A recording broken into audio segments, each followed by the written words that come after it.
So even though you work here, you still have to go through the general auditions and get in line like everybody else. You got to sign up for your interview just like everybody else.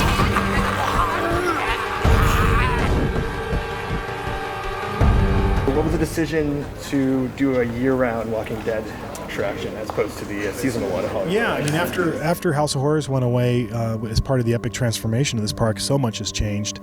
There was a space to do something.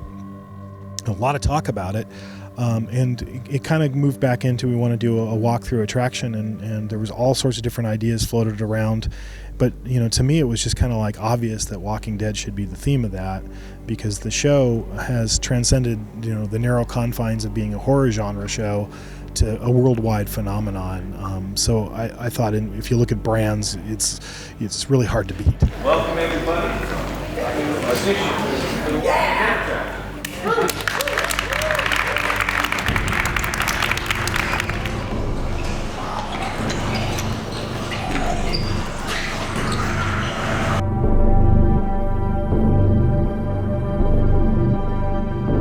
What season they're going to be drawing from the attraction? We're going to be drawing from all the different seasons.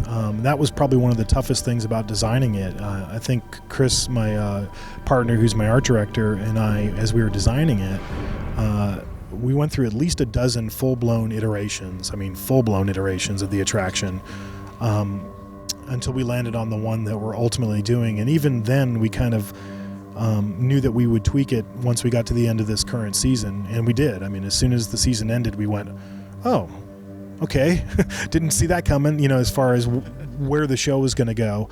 So we actually went back and made a whole bunch of changes, just so that when we open this attraction this summer, it's up to date and current with where the show is at.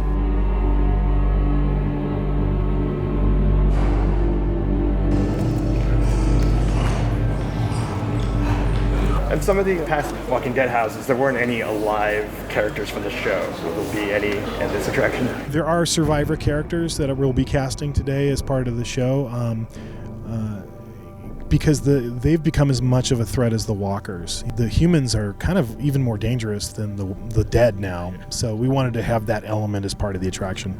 Is Negan going to be appearing in the attraction? Well, that I cannot say, because we have not revealed anything. Yeah, my publicity people now are looking at me. What I will tell you, though, is that if you're an uber fan of Walking Dead, as we all are, we seeded this attraction with just tons and tons of Easter eggs, just like you would in a video game. So, you might see a prop belonging to that guy. You might see, down to like if you're in the hospital and you're looking at a bulletin board where employees will can order takeout food. The food places will be places that they have visited on Walking Dead. If there's a name on the door and it's a doctor from The Walking Dead. If it's down to that kind of level of detail. Every scrap of paper, everywhere you go through this attraction, you will find these little Easter eggs that Chris and I hid all over the place. And I just think that's fun. I just think, that's a level of detail we've always strived for with Horror Nights. I think we're just taking it to a whole nother level with this one.